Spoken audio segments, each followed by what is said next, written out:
Students, मैं robin Gupta आप सभी का एक बार फिर स्वागत करता हूं। आज देखिए मैं बता रहा हूं चैप्टर 6 की विविध प्रश्नावली का पार्ट 2 वीडियो।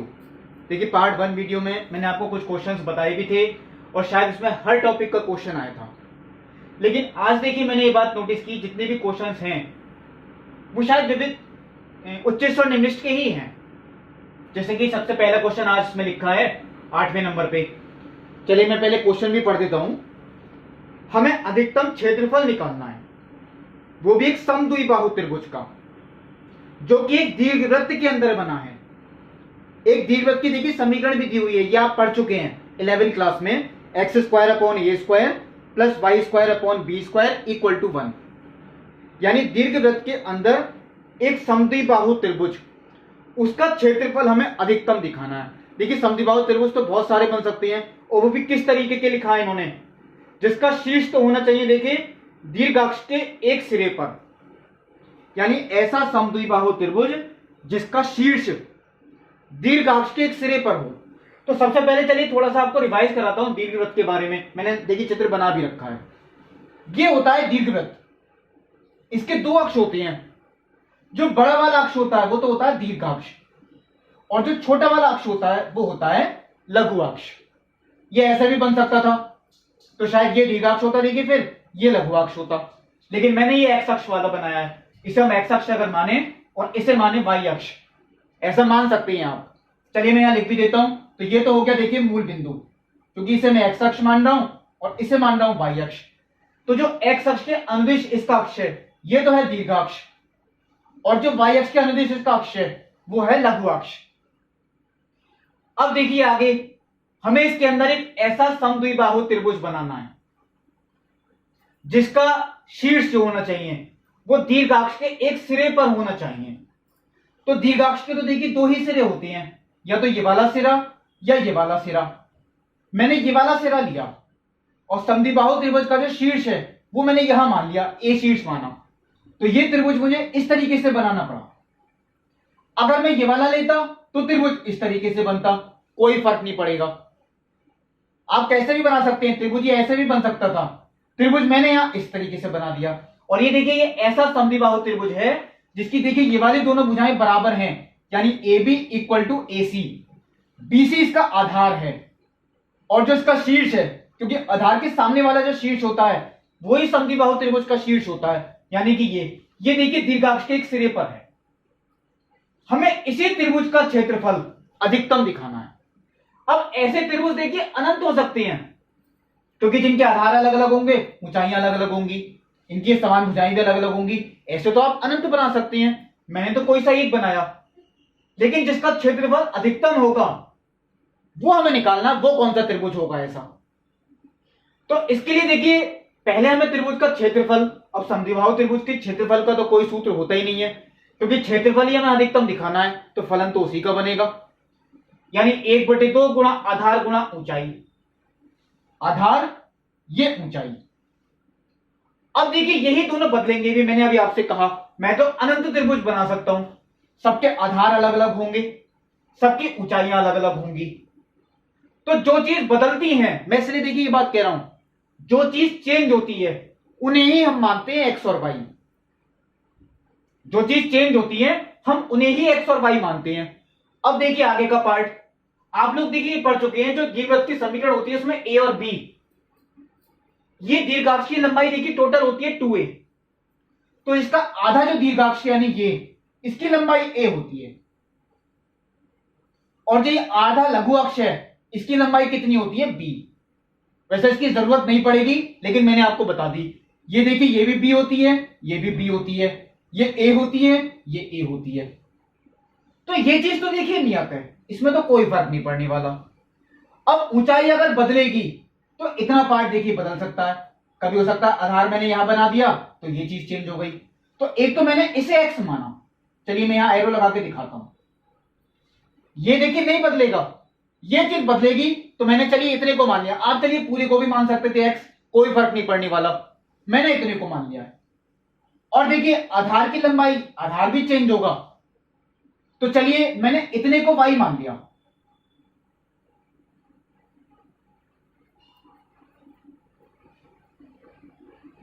अब देखिए ये x है और ये y है, तो अब आप लोग ये सोचेंगे जो सबसे पहला काम हमारा होता है उच्चिष्ट और निम्निष्ठ में, वो इनमें संबंध निकालना x और y में। वो कैसे निकलेगा? चलिए मैं एक काम कहता हूं, ये मूल बिंदु है, ये x अक्ष है, ये y अक्ष है, तो इस बिंदु के निर्देशांक क्या हो गए? देखिए ये तो x है, ये क्या है y, ये हो गए x, y। क्यों पूछा मैंने आपसे? देखिए ये इसलिए कहा क्योंकि ये जो बिंदु है ये दीर्घवृत्त पे है। आप लोग खुद नोटिस करें, ये जो b बिंदु है इसके निर्देशांक क्या है? x, y। ये है किस पे? दीर्घवृत्त पर। तो ये दीर्घवृत्त की समीकरण को संतुष्ट करेगा, यानी जो x, y निर्देशांक है ये किसे संतुष्ट करेंगे? दीर्घवृत्त के समीकरण को, क्योंकि ये बिंदु है भी तो दीर्घवृत्त पर ही। इसका मतलब इसके निर्देशांक मैंने दीर्घवृत्त की समीकरण में रखे, कोई चेंज नहीं हुआ। मुझे x की जगह x ही रखना था, y की जगह y रखना था, तो यही आएगी समीकरण, x square upon a square plus y square upon b square equal to 1। अब एक काम मैंने यहां पे ही किया, इससे मैंने y का मान निकाल लिया x के पदों में, तो मैं इसे माइनस में लेके गया, देखिए इसका एलसीएम लिया, वो यहां लिखा, b स्क्वायर गुणा में गया, वो देखिए ये आ गया, और फिर y का मान निकाला, वर्गमूल में आया। क्यों किया ऐसा? शायद आपको ध्यान भी हो गया, क्योंकि उच्चिष्ट और निम्निष्ठ आपने अभी किए हैं। हमें पूरा फलन लाना होता है या तो केवल y के पदों में या केवल x के पदों में, तो हमने y का मान इसलिए निकाल लिया क्योंकि अब हम पूरा फलन x के पदों में ला सकते हैं इसकी सहायता से। ये नियतांक वाली समीकरण है, क्योंकि यहां देखिए a और b नियतांक है, ये x और y में संबंध है, क्योंकि जब तक हम ये नहीं करते हम फलन नहीं बना सकते थे। तो ये y का मान निकाला, और ये कैसे निकल के आया? देखिए दोबारा देख लें, ये जो बिंदु है ये दीर्घवृत्त पर है, तो ये दीर्घवृत्त के समीकरण को संतुष्ट करेगा। अब देखिए मैं यहां लिखता हूं, क्योंकि फलन जो बनेगा वो बनेगा त्रिभुज के क्षेत्रफल का, त्रिभुज का क्षेत्रफल बराबर 1/2 गुणा आधार। अब आधार कितना होगा? आप लोग यही सोचेंगे, देखिए ये y है तो ये भी तो y ही होगा, क्योंकि ये वक्र सममित होता है, यानी इस जीवा का जितना भाग ऊपर है उतना ही नीचे, तो अगर ये y था ये भी y होगा। टोटल कितना हो गया? 2y। तो आधार की लंबाई देखिए 1/2 गुणा आधार, मैं सूत्र नहीं लिख रहा, गुणा ऊंचाई, ऊंचाई है ये, और ये पूरी ऊंचाई अगर आप नोट करें, देखिए मैं चलिए एरो लगा देता हूं, तो ये इतना भाग तो a के इक्वल है, और ये किसके इक्वल? x, तो टोटल ऊंचाई कितनी हो गई? a plus x. वो देखिए मैंने यहां रख दी, 2 से 2 यहां पे कैंसिल हो गया। त्रिभुज का क्षेत्रफल यानी कि एरिया मैंने चलिए a से रिप्रेजेंट किया। y का मान, अब देखिए पूरा फलन हम x के पदों में ला सकते हैं, क्योंकि हम y का मान निकाल चुके, b upon a under root a square minus X square गुणा a प्लस एक्स। अब इसमें कोई प्रॉब्लम नहीं, क्योंकि इसमें कहीं y नहीं आ रहा, हम इसलिए y का मान पहले निकाल लेते हैं। आप पहले नहीं निकालते तो बाद में निकालना पड़ता, मैंने पहले ही निकाल दिया था। लेकिन अब मैंने आपसे एक बात ही कही थी, अगर कभी भी किसी क्वेश्चन में आपको लगता है कि वर्गमूल गुणा में है, तो आप उसका वर्ग कर दें, क्योंकि अगर क्षेत्रफल अधिकतम है तो उसका वर्ग भी अधिकतम होगा। मैंने इसका वर्ग कर दिया, यानी कि b स्क्वायर बटे a स्क्वायर, और ये देखिए a प्लस एक्स का होल स्क्वायर, क्योंकि देखिए वर्ग करेंगे, इसका वर्ग वर्गमूल हट गया, इसका वर्ग आ गया। अब भी देखिए एक काम और करते हैं, जो ज्यादातर क्वेश्चंस में मैंने बताया भी है, ये a स्क्वायर है, ये लेटर ही है, मैंने इसे z से रिप्रेजेंट कर दिया, और ये मैंने कैसे लिखा? b स्क्वायर बटे a स्क्वायर। चलिए मैं इसके गुणनखंड करता हूं, तो एक तो हुआ a माइनस एक्स, और दूसरा क्या हो गया? a प्लस एक्स, और a प्लस एक्स का होल स्क्वायर भी है, तो टोटल क्या हो गया? a प्लस एक्स, और ये इनकी गुणा की a प्लस एक्स का होल क्यूब। ये देखिए फलन बना, मैं आपको पूरा ही करके दिखाऊंगा क्वेश्चन, ये फलन बना। अब हमें ये प्रूफ करके दिखाना है कि ये मैक्सिमम यानी कि अधिकतम कब होगा। तो पहले देखिए इसका अवकलन किया, किसके सापेक्ष? चर यानी कि x के सापेक्ष, b स्क्वायर बटे a स्क्वायर नियतांक है, ये चलिए मैंने बाहर ही लिखा हुआ छोड़ दिया। फर्स्ट इंटू सेकेंड, ये गुणनफल नियम लगेगा, तो देखिए पहले फर्स्ट को ऐसे ही लिखा, सेकंड का अवकलन, पहले देखिए x की पावर n, फिर ब्रैकेट का भी करेंगे तो 0 प्लस 1 वो 1 ही आएगा, कोई खास फर्क नहीं पड़ने वाला, प्लस अब सेकंड को ऐसे ही लिखा, फर्स्ट का अवकलन तो 0 माइनस 1 माइनस के 1। अब ये सिंप्लीफाई नहीं हुआ, मुझे इसे आगे भी लिखना पड़ेगा, यानी dz अपॉन dx क्या आएगा, देखिए दोबारा देख लेते हैं, a प्लस एक्स का होल स्क्वायर, देखिए यही चीज कॉमन है, a प्लस एक्स का होल स्क्वायर, बचा क्या 3 गुणा a माइनस एक्स, चलिए मैं गुणा करके लिख देता हूं,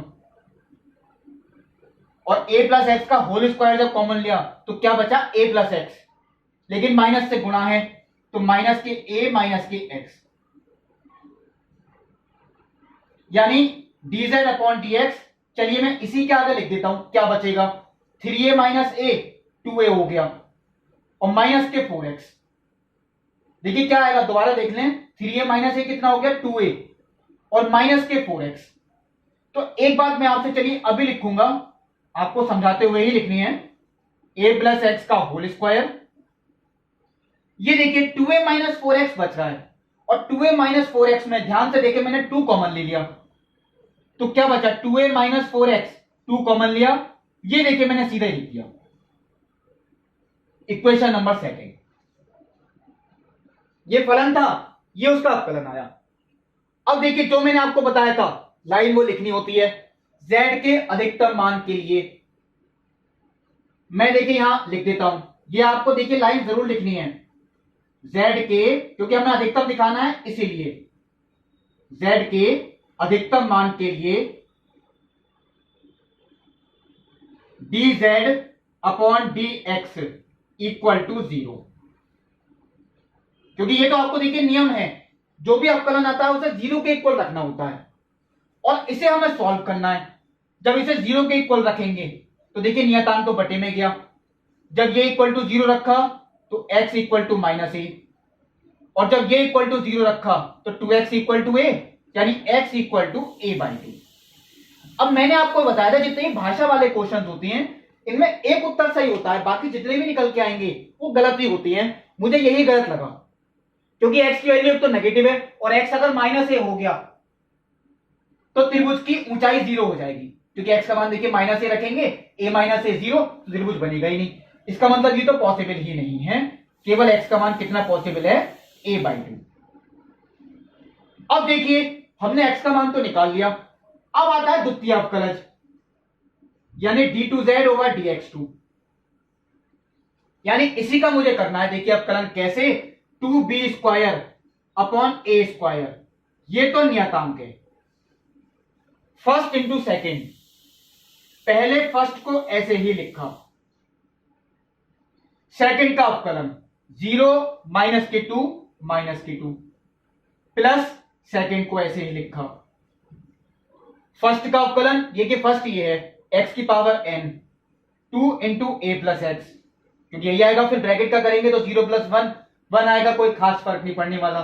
चलिए मैं इसे सॉल्व नहीं कर रहा, ये मैंने मान ली इक्वेशन नंबर थर्ड, क्योंकि ये हम देख के नहीं बता सकते देखिए कि पॉजिटिव आएगा या नेगेटिव, हमें अभी ये बात कंफर्म हो ही नहीं सकती, इसे आप सॉल्व नहीं करें, हम x equal to a by 2 यहां रख के सीधे भी देख सकते हैं। अब x क्योंकि मैंने ये बात बताई थी, जिन क्वेश्चंस में देखिए सीधे पता लग जाता है कि पॉजिटिव है नेगेटिव, कोई प्रॉब्लम नहीं, वहां मान नहीं रखना पड़ता, लेकिन जिनमें नहीं पता लग पाता, देखिए इसमें पता नहीं लग रहा, तो हमें x का मान रखना पड़ेगा, तो x equal to a by 2 देखिए मुझे यहां रखना है, मैं यहां लिख के भी दिखा रहा हूं, x equal to a by 2 पर द्वितीय अवकलज यानी d2z ओवर dx2,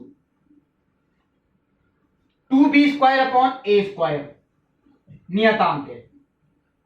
अब देखिए x का मान क्या रखना है a बाई 2, तो चलिए मैं आपको सीधा बता रहा हूं, a प्लस a बाई 2 कितना हो गया 3a बाई 2, और 3a बाई 2 का स्क्वायर अगर हम करें तो 9a square by 4 into minus 2, देखिए पहले से ही लिखा था, चलिए एक तो ये आ गया, प्लस अब देखिए x का मान a बाई 2 में यहां रखता हूं तो ये 0 हो गया, और 0 की किसी से गुणा करें वो 0 ही आएगा। चलिए ये बात तो इसलिए हम सॉल्व नहीं करते, इसे सॉल्व ना करने का देखिए एक वजह यही है, ये जब हम मान रखते हैं तो एक पार्ट 0 हो ही जाता है। अब मैं अगर इसे आगे सॉल्व करता हूं तो देखिए 2 गुणा 2 4, ये 4 से 4 कैंसिल, ए स्क्वायर से ए स्क्वायर भी कैंसिल, बचा माइनस के 9b²। अब देखिए क्लियर हो गया, ये लेस देन 0, माइनस के 9b², ये लेस देन 0 है, नेगेटिव। और अगर ये नेगेटिव है तो इसका मतलब क्या हो गया, z का मान उच्चिष्ट है। किस पर, x इक्वल टू a/2 पर। मैं देखिए यहां लिख रहा हूं x इक्वल टू a/2 पर z उच्चिष्ट है। लेकिन हमने z किसे माना है, हमें z तो नहीं दिखाना था, हमें तो एरिया दिखाना है, यानी क्षेत्रफल। z किसके इक्वल, a²।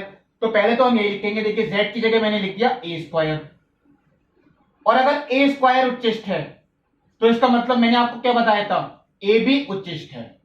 यानी क्वेश्चन कंप्लीट हो गया, प्रूफ क्षेत्रफल उच्चिष्ट है। लेकिन अब आपसे यह भी बचा कि उच्चतम क्षेत्रफल ये होगा कितना, और ये आपसे निकलवाते भी हैं कि अधिकतम क्षेत्रफल कितना होगा।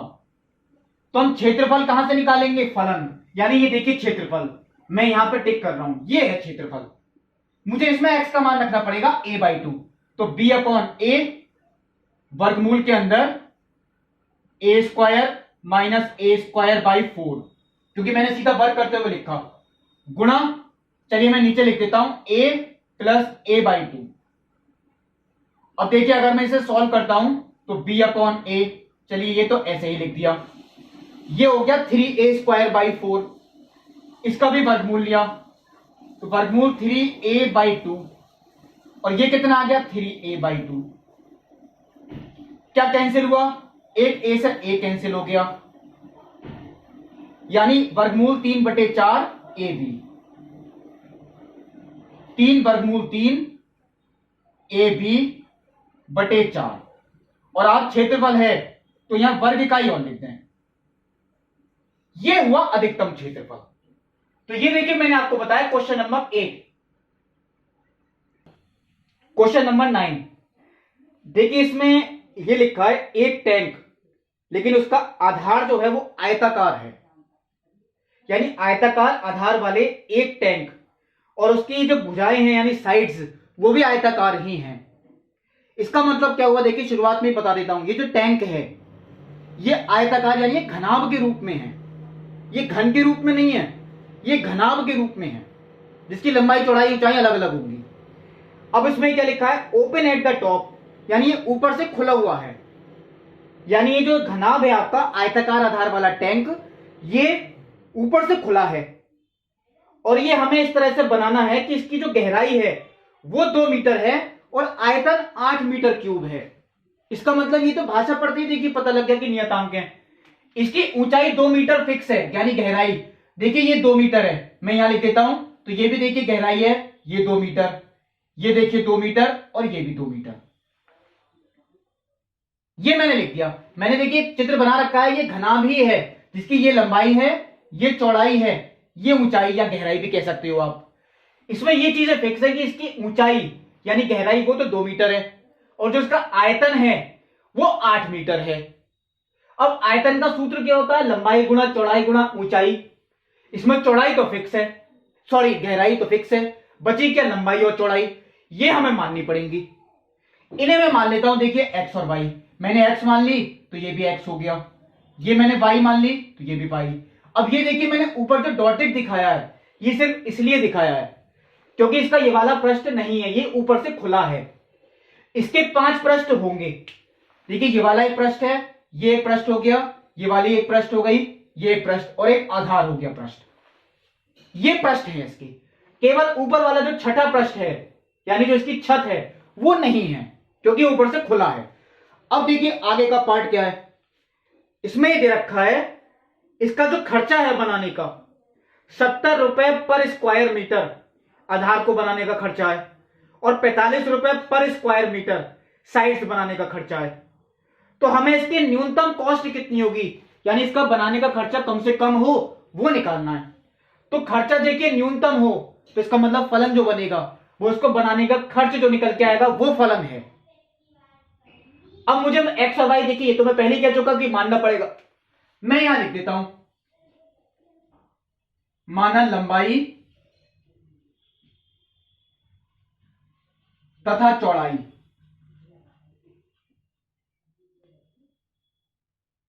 क्रमशः x तथा y हैं।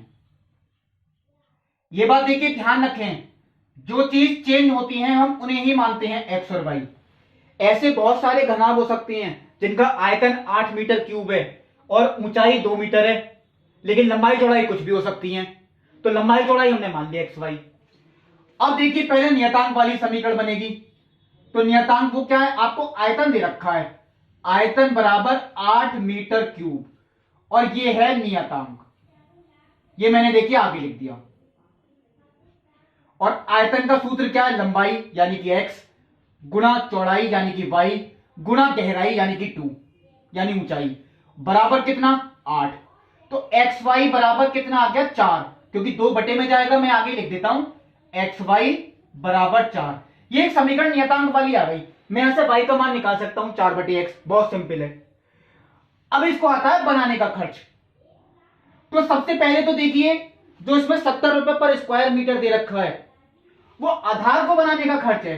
तो मैंने चलिए एक हेडिंग यहां अलग लिख दिया, आधार बनाने का खर्च।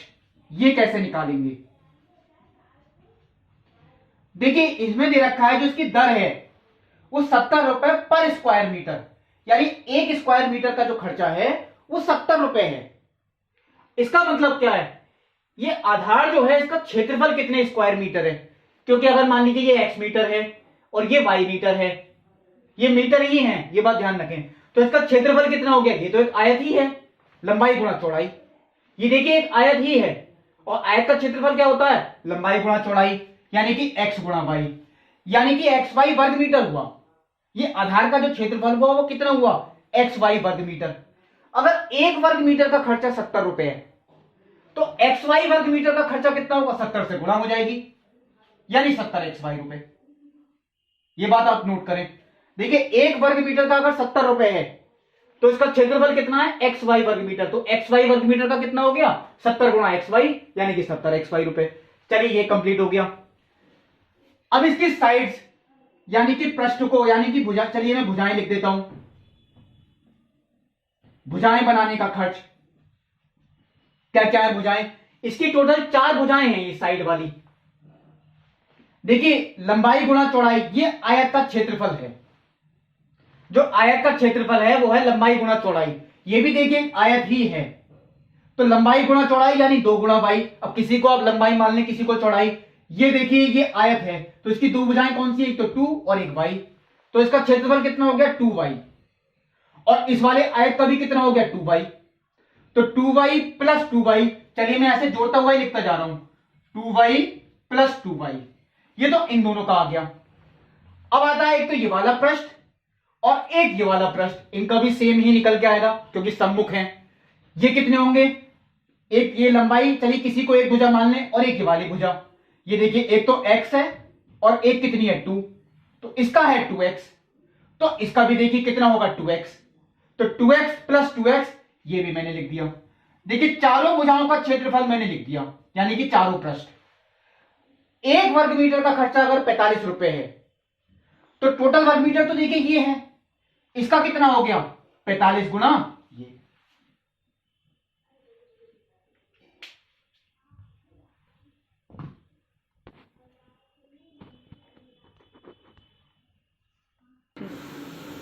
ये हुआ भुजाएं बनाने का खर्च, क्योंकि कुल क्षेत्रफल भुजाओं का और गुणा दर, यानी एक वर्ग मीटर का खर्चा देखिए 45 है, तो टोटल वर्ग मीटर कितना है उसके हमने 45 से गुणा कर दी। यह आ गया भुजाएं बनाने का खर्च। अब यानी कि जो बॉक्स बनाने, टंकी बनाने का जो कुल खर्च है वो दोनों को अगर हम जोड़ दें, वो देखिए ये आया 70xy प्लस, चलिए ये भी सॉल्व करके लिख देता हूं, 2y प्लस 2y 4y, और 4y की 45 से गुणा करें तो 180y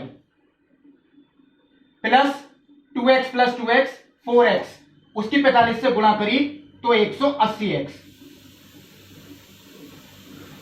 अब देखिए कुल खर्च को चलिए मैंने ऐसे मान लेता हूं। अब पूरा फलन मुझे केवल x के पदों में लाना है, y के पदों में भी ला सकते हैं। तो ये एक्स वाई का मान देखिए 4 है, नियतांक वाली समीकरण।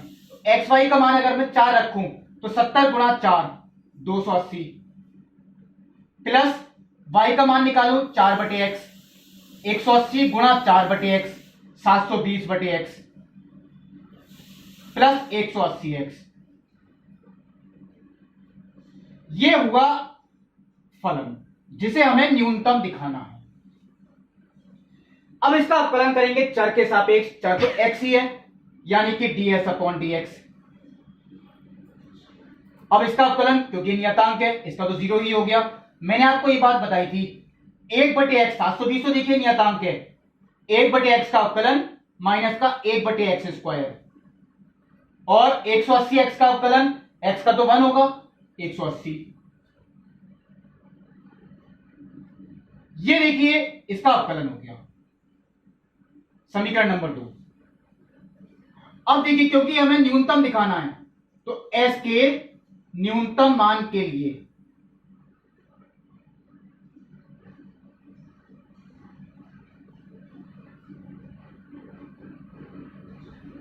ds upon dx equal to 0। इसका मतलब जब ये इक्वल टू 0 है तो 720 बटे एक्स स्क्वायर इक्वल टू 180, क्योंकि देखिए जब इसे 0 के इक्वल रखेंगे तो यही आएगा। इसका मतलब क्या है 180 को बटे में लाए तो एक्स स्क्वायर बराबर 4, यानी एक्स बराबर प्लस माइनस 2। लेकिन देखिए माइनस तो ले ही नहीं सकते क्योंकि लंबाई और चौड़ाई को भी नेगेटिव हो नहीं सकती, वो मैं नहीं ले रहा हूं, यानी केवल एक्स का मान 2 ही आएगा। अब आता है इसका दोबारा अवकलन करना, यानी कि d2s अपॉन dx2। तो इसका तो 0 ही हो गया।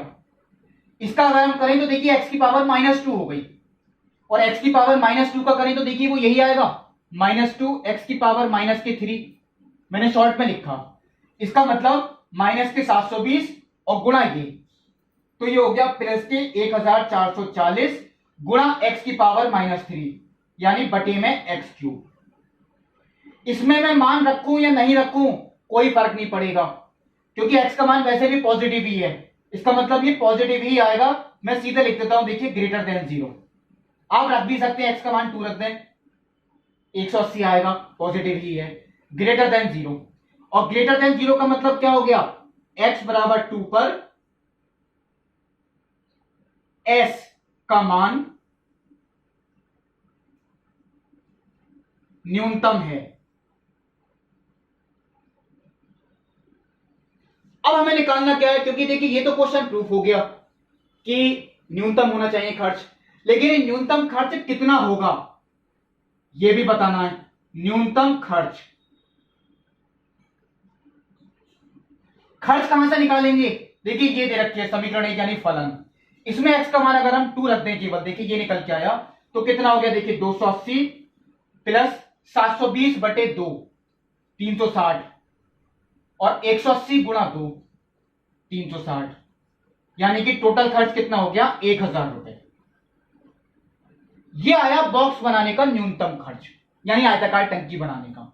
लेकिन अगर आपसे ये कहें, देखिए कुछ और भी इसमें पता लगा, x का मान 2 है, मैंने x का मान 2 रखा तो y का मान भी 2 आ गया। इससे क्या प्रूफ हुआ, हो सकता है शायद क्वेश्चन ऐसा दे दें आपको, इसकी लंबाई भी 2 मीटर है, चौड़ाई भी 2 मीटर है, गहराई भी 2 मीटर है, अर्थात जो टंकी है वो घन के आकार की है।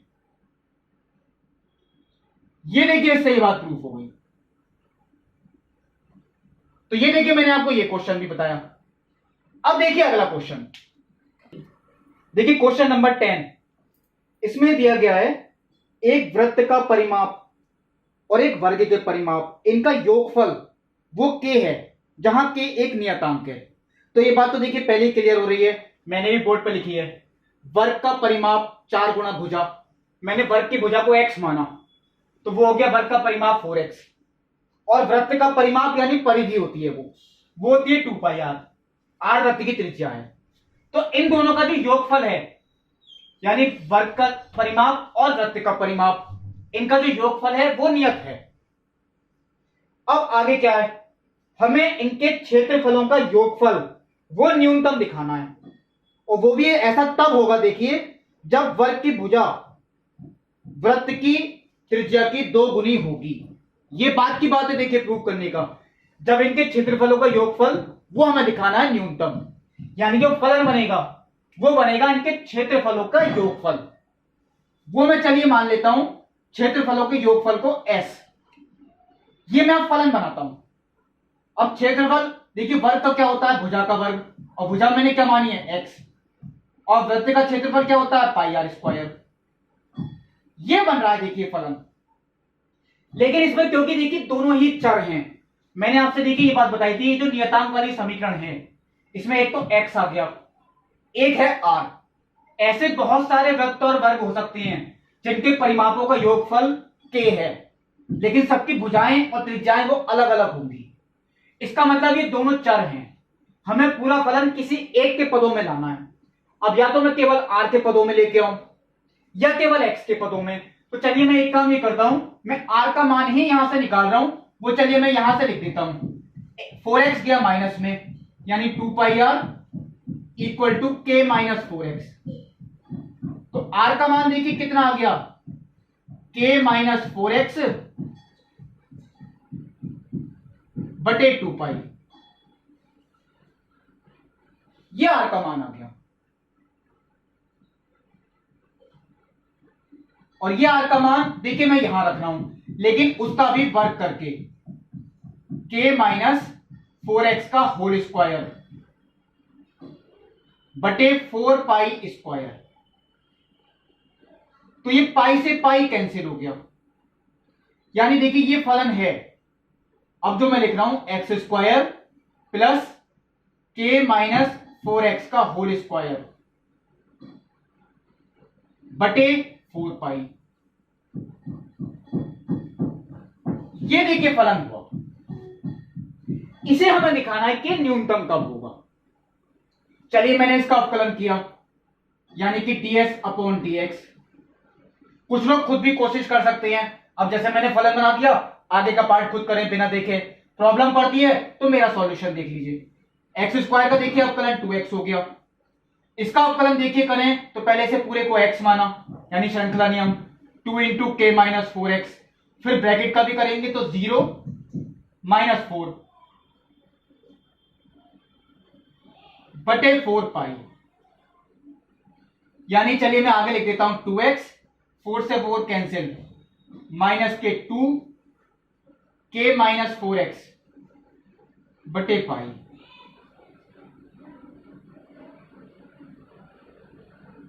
ये हो गया 2। हमें दिखाना है एस के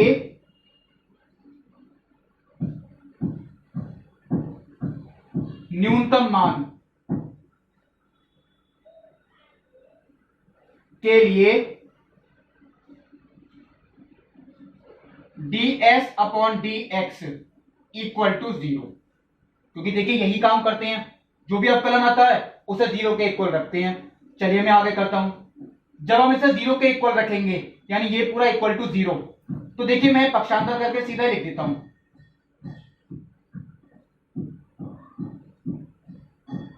इसमें 2 से 2 कैंसिल, यानी चलिए हम आगे देखते हैं। पाई गया गुणा में पाई एक्स इक्वल टू के माइनस 4x। हमें क्या निकालना है, x का मान। 4x को मैंने इधर लिया, pi x plus 4x equal to k. तो x का मान कितना आ गया, देखिए x तो कॉमन ले लेंगे, ब्रैकेट में क्या बचा पाई प्लस 4, वो आ गया बटे में। तो x का मान देखिए यही तो आ गया k बटे पाई प्लस 4। ये देखिए मैंने यहां लिख रखा। अब हमें करना है इसका दोबारा अवकलन।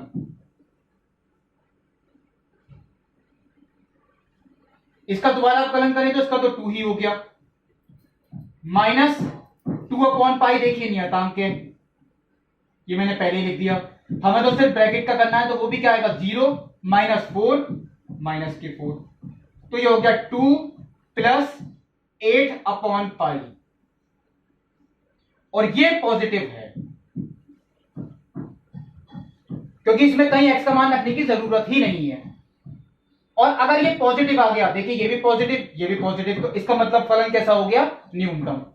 ये मैं आगे लिख देता हूं, आप लोग पूरी लाइन लिख सकते हैं। अतः x इक्वल टू के अपॉन पाई प्लस 4 पर फलन s का मान न्यूनतम या निम्नतम है। लेकिन हमें जो कुछ और चीज प्रूव करके दिखानी है, हमें दिखाना है ये तब होगा जब वर्ग की भुजा वो इसकी त्रिज्या की 2 गुनी होगी, यानी x इक्वल टू 2r। अब आप लोग देखिए यही सोचेंगे ये कैसे प्रूफ करें, तो मैंने कहा था देखिए ये जो हमारा उत्तर निकल के आ रहा है यहां पे हम इसी का यूज करेंगे, लेकिन किसमें, नियतांक वाली समीकरण में। कैसे, मैं देखिए यहां से नियतांक का मान निकालता हूं, यहां से k का मान निकालू, देखिए कितना आएगा, पाई प्लस 4 गुणा x, वो मैं यहां रख दूंगा। देखिए चाहे यहां रख सकते हैं, देखिए मैं चलिए यहीं रख देता हूं, k का मान पाई प्लस 4 गुणा x, चलिए मैं गुणा करके लिख रहा हूं पाई x प्लस 4x। आप कोशिश यही करें, आप नियतांक का मान निकाल के नियतांक का मान इसमें रख दें, तो 4x से 4x कैंसिल, हमारे पास देखिए यही तो बचा 2 pi r equal to pi x, pi से पाई कैंसिल, यानी देखिए ये आ गया x इक्वल टू 2r, यानी हमें यही तो दिखाना था, यानी जो वर्ग की भुजा है वो वृत्त की त्रिज्या की कैसी होगी, 2 गुनी। तो ये देखिए क्वेश्चन प्रूफ हुआ।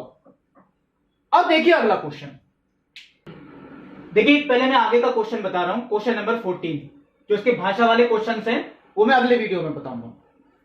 लेकिन क्वेश्चन नंबर देखिए 13 जो है वो मैं आपको किसी पिछले वीडियो में बता भी चुका हूं, क्योंकि वो प्रथम अवकलज परीक्षण का है। तो पहले चलिए क्वेश्चन नंबर 14 बताता हूं। एक त्रिकोणमिति का फलन दिया है और एक देखिए बंद अंतराल भी दिया है, और ये बात ध्यान रखें, जब भी बंद अंतराल में क्वेश्चन होगा तो वो निरपेक्ष उच्चतम और निरपेक्ष न्यूनतम मान के लिए होता है। ये करने की वजह सिर्फ ये थी क्योंकि त्रिकोणमिति में देखिए कई लोग मान निकालने में गलती करते हैं। तो पहले देखिए मैंने इसका अवकलन किया, मेथड देखिए वही है, इसका अवकलन 2 cos x और cos का माइनस के साइन, और साइन x का क्या होता है cos x, ये तो देखिए श्रृंखला नियम से ही हुआ। अब देखिए f dash x equal to 0, ये भी यही काम करते हैं, क्योंकि जो अवकलन आता है उसे 0 के इक्वल रखना है। तो इसे जब हम 0 के इक्वल रखेंगे, इसमें cos x तो कॉमन है, 1 माइनस 2 sin x ये बचा, equal to 0, cos x equal to 0 और sin x इक्वल टू 1/2। तो cos का मान 0 कब कब होता है, एक तो 90 पे होता है, साइन का मान 1 और कब होता है, देखिए 270 पे भी होता है, लेकिन 270 इसमें होगा ही नहीं, इसका मतलब हम केवल 90 ही लेंगे। और कब होता है, 30 पे साइन का मान 1/2, मैंने 30 भी लिख दिया, और 150 पे भी होता है, क्योंकि साइन देखिए पॉजिटिव कब कब होता है, मैं चलिए आगे लिख देता हूं। साइन जो पॉजिटिव होता है एक तो फर्स्ट क्वाड्रेंट में होता है और एक सेकंड क्वाड्रेंट में होता है, तो ये है भी देखिए फर्स्ट और सेकंड ही, तो यानी फर्स्ट और सेकंड इसके दो कोण आएंगे, एक तो फर्स्ट क्वाड्रेंट का यानी पहले का वो तो 30 आ गया, और एक सेकंड का कैसे निकाले, मैंने पहले बताया था 180 माइनस 30 यानी कि 150, और कोई नहीं हो सकता, यानी 3 मान तो देखिए हमारे निकल के आई, 2 मान आपको पहले दे रखे हैं, क्योंकि मैंने आपको बताया था जब भी बंद अंतराल का क्वेश्चन है तो वो निरपेक्ष का है। मैं यहां लिख देता हूं, ये क्वेश्चन देखिए आपका निरपेक्ष का हुआ, तो 2 मान तो आपके देखिए यही हुए, एक तो 0 और एक पाई, 3 मान हमारे ये निकल के आए। हमें इन पांचों मान पे फलन का मान सीधे निकालना है, अब कोई दोबारा अवकलन नहीं करेंगे, क्योंकि निरपेक्ष में कभी भी दोबारा अवकलन नहीं करते हैं। तो देखिए मैंने यहां लिख भी रखे हैं। अब मैं फलन का मान अगर देखिए 0 पे निकालूं तो cos 0 का मान 1, 1 का वर्ग 1, sin 0 का मान 0, तो 1 प्लस 0 1 आ गया। 30, cos 30 का मान √3/2, उसका वर्ग करें 3/4, sin 30 का मान 1/2, तो ये कितना आ गया 5/4। 90, cos 90 का मान 0, sin 90 का मान 1, 0 प्लस 1 देखिए क्या आ गया 1। 150, cos 150 का मान, cos 150 को आप यही तो पढ़ेंगे 180 माइनस 30, तो cos 30 ही आएगा, वो भले ही माइनस का है, उसका वर्ग तो प्लस ही आएगा, यानी 3/4, और sin 30 का मान 1/2। साइन 150 का मान निकालें, देखिए तो 150 को ये तो पढ़ेंगे 180 माइनस 30, तो वो साइन 30 ही आया। ये देखिए 5/4। और 180 पे निकालें, कौन से 180 माइनस 1, उसका स्क्वायर प्लस के 1, साइन 180 0। अब इसमें मैं ये देखूं तो ये 1.25 है, ये कितना हुआ देखिए 1.25। मैं चलिए आगे लिखता हूं उसकी, निरपेक्ष उच्चतम मान और दूसरा आपका निरपेक्ष न्यूनतम मान।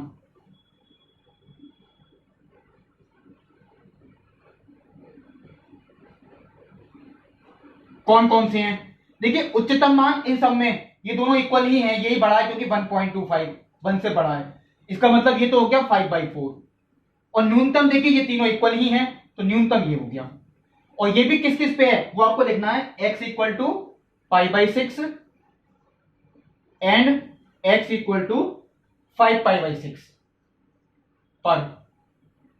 और ये जो 1 आ रहा है देखिए किस किस पे, x equal to 0, x equal to π/2 और x इक्वल टू पाई पर। तो ये देखिए निरपेक्ष का भी एक क्वेश्चन हुआ। इस प्रश्नावली में देखिए मैं आपको इतने ही क्वेश्चंस बताता हूं क्योंकि थोड़े लेंथी होते हैं, बाकी के जो क्वेश्चंस हैं वो मैं आपको अगले वीडियो में बताऊंगा। तब तक के लिए नमस्कार।